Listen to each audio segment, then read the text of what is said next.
സർവേകം തത്വമസി. എല്ലാവർക്കും പ്രണാമം. കഴിഞ്ഞ തവണ പ്രകൃതിദത്തമായി ആത്മസാക്ഷാത്കാരം നടക്കുമ്പോൾ ഉണ്ടാകുന്ന അനുഭവങ്ങളെക്കുറിച്ചാണ് പ്രതിപാദിച്ചിരുന്നത്. അതിൽ നിന്നും മനസ്സിലാക്കേണ്ട ഒരു വിഷയത്തെക്കുറിച്ചാണ് ഇപ്പോൾ നാം ഇവിടെ സംസാരിക്കാൻ പോകുന്നത്. അതായത് സർവൈശ്വരനും ദൈവവും പരമാത്മാവും പരബ്രഹ്മവുമായി കാണുന്ന ആ ഒരു ദൈവസന്നിധിയിൽ നാം നമ്മളെ സമർപ്പിക്കുമ്പോൾ പ്രകൃതിയെ നമ്മളെ ഏറ്റെടുക്കുന്ന ഒരു സമ്പ്രദായമുണ്ട്. ആ സമ്പ്രദായത്തിലാണ് ആത്മസാക്ഷാത്കാരം നടക്കേണ്ടത്. അപ്പോൾ നമ്മുടെ ഈ ജീവൻ പിന്നിട്ട വഴികളിലൂടെ സംഭരിച്ചിരിക്കുന്ന സർവകർമ്മബന്ധനങ്ങളും നീക്കി പുതിയൊരു സൃഷ്ടിയായിട്ടാണ് നമ്മൾ ഉദയം കൊള്ളുന്നത്. അത് നമുക്ക് മനസ്സിലാവും. ഞാനിവിടെ നാച്ചുറലായിട്ടുള്ള പ്രകൃതിക്ക് സമർപ്പണം ചെയ്ത് നമ്മുടേതായ യുക്തികൾക്കൊക്കെ അതീതമായി ഭഗവാൻ നമ്മളെ ഏറ്റെടുത്ത് നമ്മളെ ശുദ്ധീകരിച്ച് എന്താണ് നമ്മളുടെ സ്വസ്ഥാനം എന്ന് വെളിപ്പെടുത്തി തരുന്ന ഒരു രീതിയുണ്ട്. അത് സംഭവിക്കുകയാണ്. അത് സർവ കെട്ടുകളും ബന്ധനങ്ങളിൽ നിന്നെല്ലാം ജീവനെ മുക്തമാക്കിക്കൊണ്ട് തരുന്ന ഒരു പ്രക്രിയ നമ്മളിൽ നടക്കും. അത് ചെയ്യുന്നത് പ്രകൃതിയും കാലവുമാണ്. ആ ഒരു സംഭവത്തെക്കുറിച്ചാണ് കഴിഞ്ഞ തവണ ഞാൻ പ്രതിപാദിച്ചത്. അതിൽ നിന്ന് നിങ്ങൾക്ക് അത് മനസ്സിലായിട്ടുണ്ടാവും എന്ന് വിശ്വസിക്കുന്നു.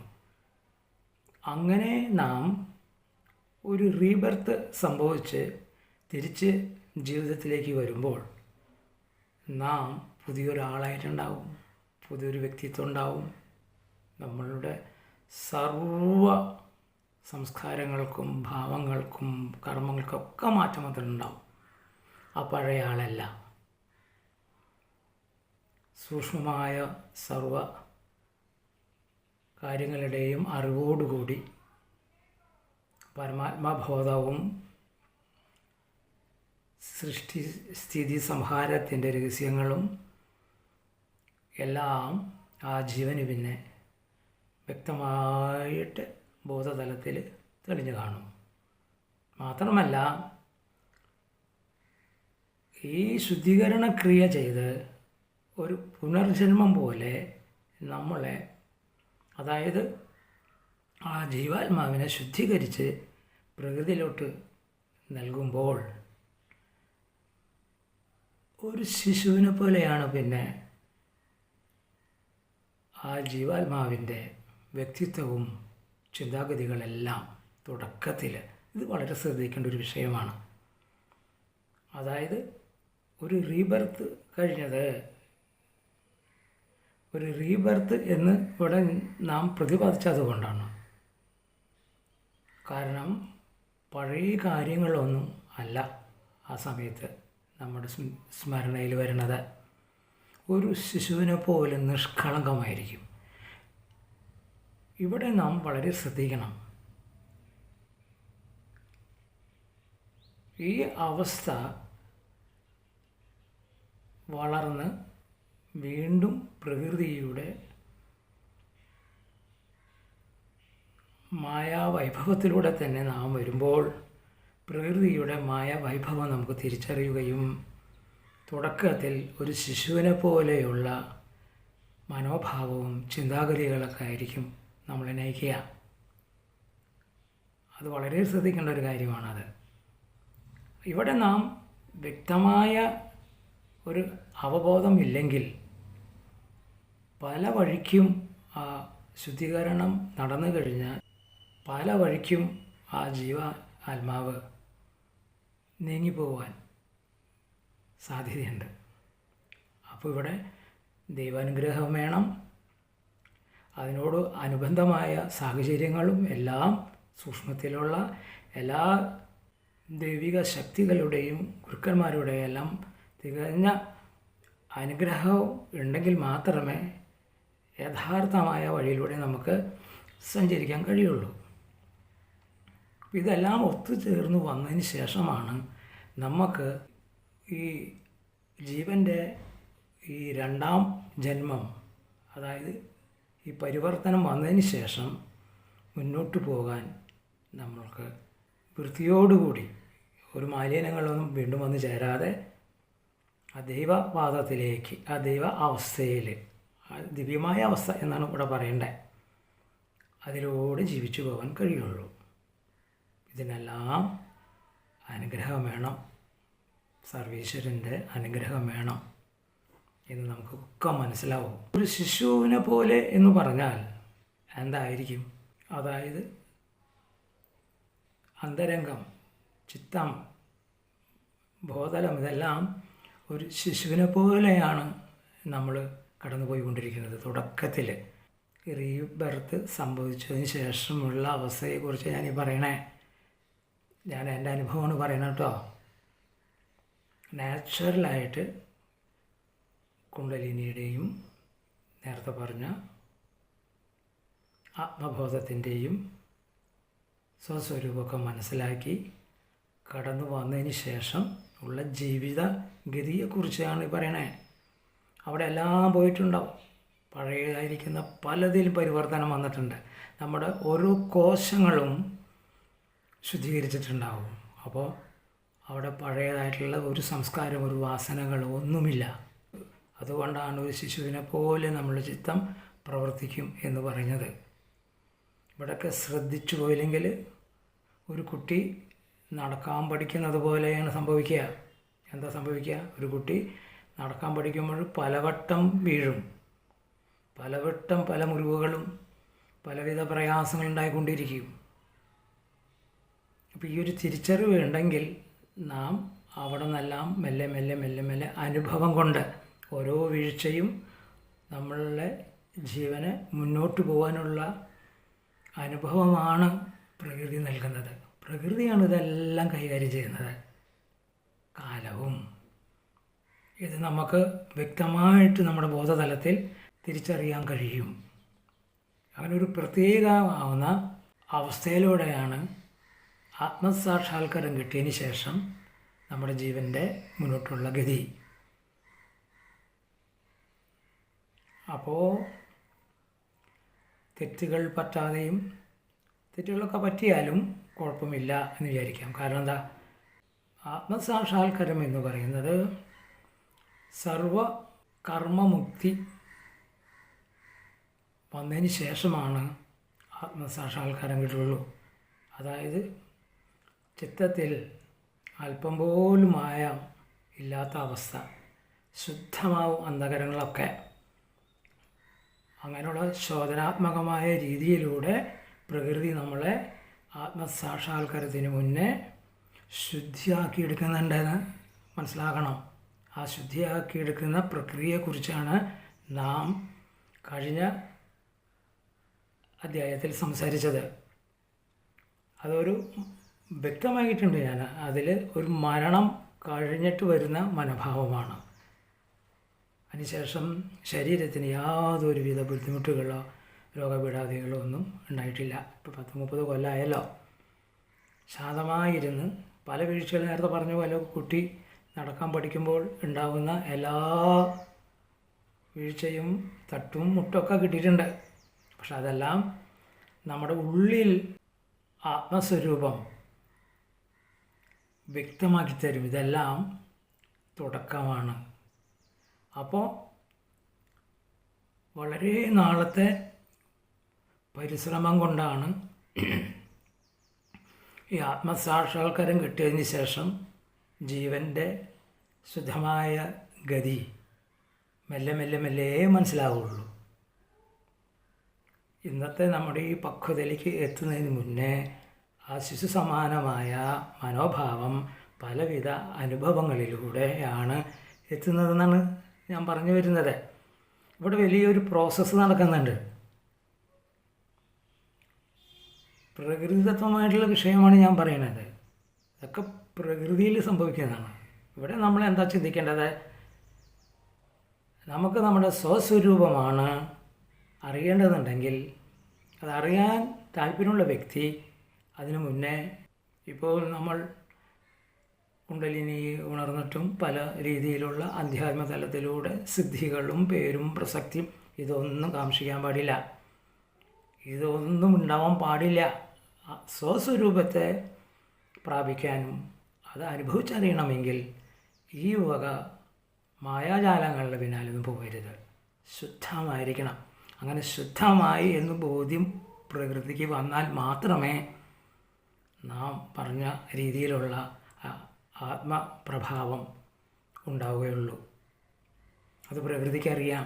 അതുകൊണ്ടാണ് അന്ധകരണങ്ങളെല്ലാം ശുദ്ധമായും ചിത്തമെല്ലാം ശുദ്ധമാകുമ്പോൾ ചിത്തവൃത്തിയെല്ലാം ഒരു ശിശുവിനെ പോലെ പ്രവർത്തിക്കുമെന്ന് പറഞ്ഞത്. വളരെ സുന്ദരമായ ഒരു കാലഘട്ടമാണത്. നമ്മൾ അനുഭവിച്ചറിയേണ്ടതാണത്.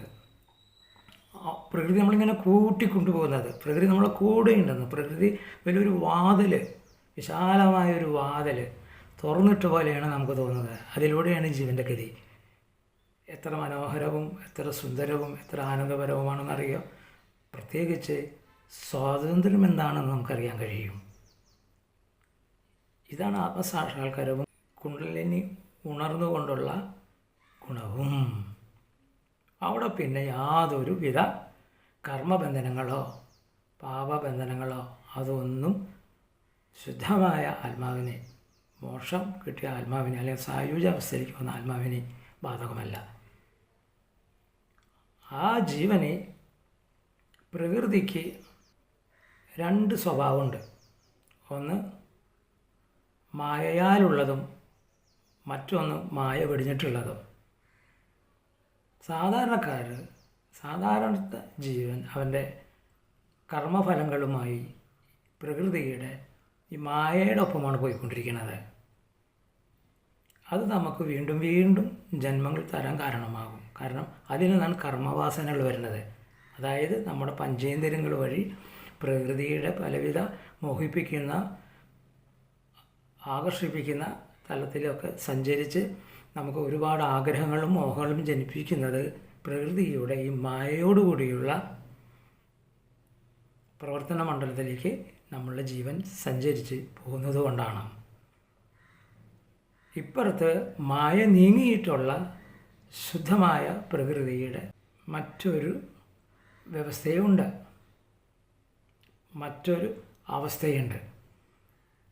അതിലൂടെയാണ് നമുക്ക് മോക്ഷമായ, അതായത് അതിലൂടെയാണ് യഥാർത്ഥത്തിൽ ഒരു ജീവൻ സഞ്ചരിക്കേണ്ടത്. അതിലൂടെ സഞ്ചരിക്കുന്നത് സ്വരൂപം ദർശിക്കാനും പരബ്രഹ്മത്തിലേക്കുള്ള വഴി ആ പ്രകൃതിയുടെ ശുദ്ധമായ ഈ മാർഗമാണ്. എന്നാൽ പലവിധ കർമ്മവാസനകൾ ജനിക്കുന്ന ഒരു ജീവനെ പെട്ടെന്ന് ഈ മാർഗ്ഗം സഞ്ചരിക്കാനുള്ള വാസനകളുണ്ടാവില്ല, സാഹചര്യം ഉണ്ടാവില്ല എന്നർത്ഥം. കാരണം പഴയ കർമ്മവാസനകളായിട്ട് ഈ പ്രകൃതിയുടെ മായയോടുകൂടിയുള്ള അവസ്ഥയിലേക്കാണ് പുറന്നു വരുന്നത്. അപ്പോൾ പ്രകൃതിയുടെ മായയോടുകൂടിയുള്ള ആകർഷണ തലത്തിലേക്ക് കടന്നു വരികയും അതുവഴിയാണ് പിന്നെ ആ ജീവൻ്റെ ഗതി. ക്രമത്തിൽ അവിടെ നിന്നുള്ള പല അനുഭവങ്ങളുടെ വെളിച്ചത്തിലാണ് മെല്ലെ മെല്ലെ മെല്ലെ മെല്ലെ ക്രമത്തിൽ ആ ജീവൻ പ്രകൃതിയുടെ ശുദ്ധമായ ഈ മാർഗത്തിലേക്ക് കടന്നു വരുന്നത്. അത് ജന്മാന്തരങ്ങളും അതിനുള്ള അനുഭവ സാഹചര്യങ്ങളൊക്കെ ഉണ്ടാവും. ഇതൊക്കെ പ്രകൃതിയും കാലവും ചേർന്ന് പാകപ്പെടുത്തുന്നതാണ്. അപ്പോൾ പ്രകൃതി ഇങ്ങനെ രണ്ട് ഭാവങ്ങളുണ്ട്. മായയോടുകൂടിയുള്ള ഭാവവും മായ വെടിഞ്ഞിട്ടുള്ള ഭാവവും. മായ വെടിഞ്ഞിട്ടുള്ള ഭാവത്തിലൂടെ പോകുന്നതാണ് മോക്ഷത്തിൻ്റെ മാർഗം.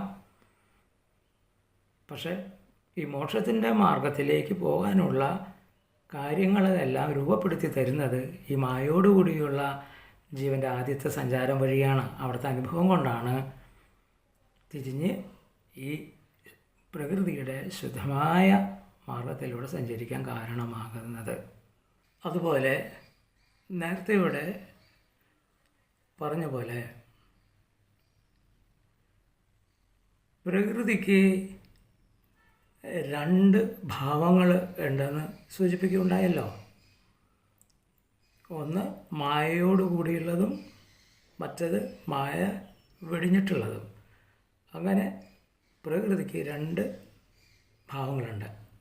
അതിനെക്കുറിച്ച് നേരത്തെ ഞാൻ പറഞ്ഞു. ഇവിടെ ഇപ്പോൾ പറയാൻ ഉദ്ദേശിക്കുന്നത്,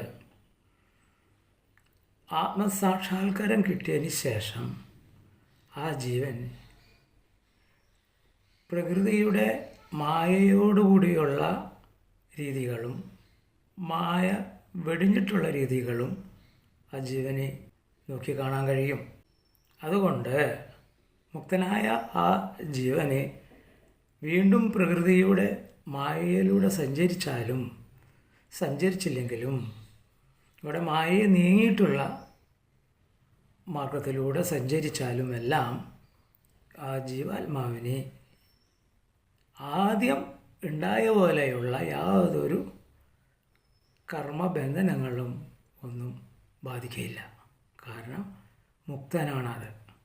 അതുകൊണ്ട് ആ ജീവാത്മാവിന് ഈ 2 ഭാവങ്ങളും വ്യക്തമായി തിരിച്ചറിയുകയും ഇത് 2ിലൂടെ സഞ്ചരിക്കാനുള്ള ജ്ഞാനം സിദ്ധിക്കുകയും അതിൽ നിന്ന് സദാ കർമ്മബന്ധനങ്ങളിലൊന്നും അകപ്പെടാതെ, അതായത് സദാ മുക്തമായി നിന്നുകൊണ്ട് തൻ്റെ പരഗതി പ്രാപിക്കുന്നതുവരെ ആ ദേഹത്തിൽ ഇരുന്നു കൊണ്ട്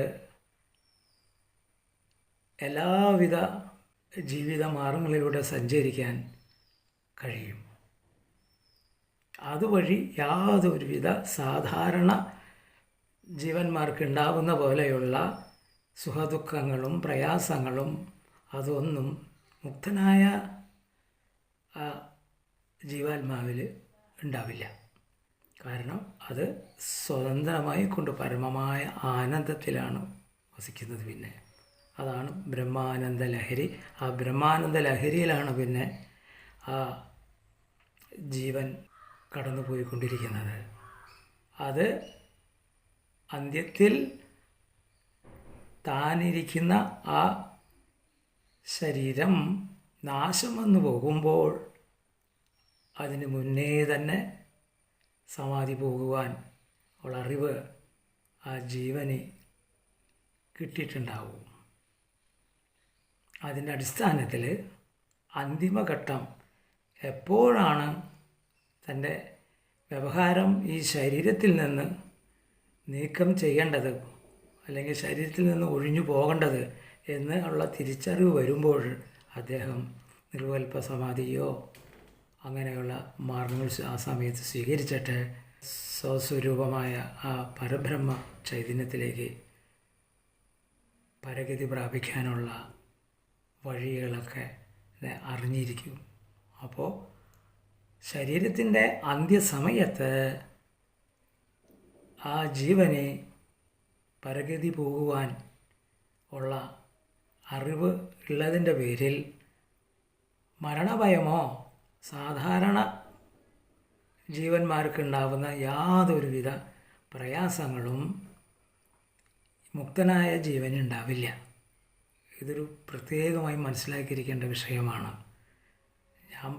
നാം ഇവിടെ പ്രതിപാദിക്കുന്നത് പ്രകൃതിതത്വമായും ഈശ്വരാനുഗ്രഹവുമായും അറിഞ്ഞ് സാക്ഷാത്കരിച്ച ആ ഒരു ജീവാത്മാവിൻ്റെ ശുദ്ധമായ ഭാവത്തെക്കുറിച്ചാണ് പറയുന്നത്. ഓം ശാന്തി ശാന്തി ശാന്തി.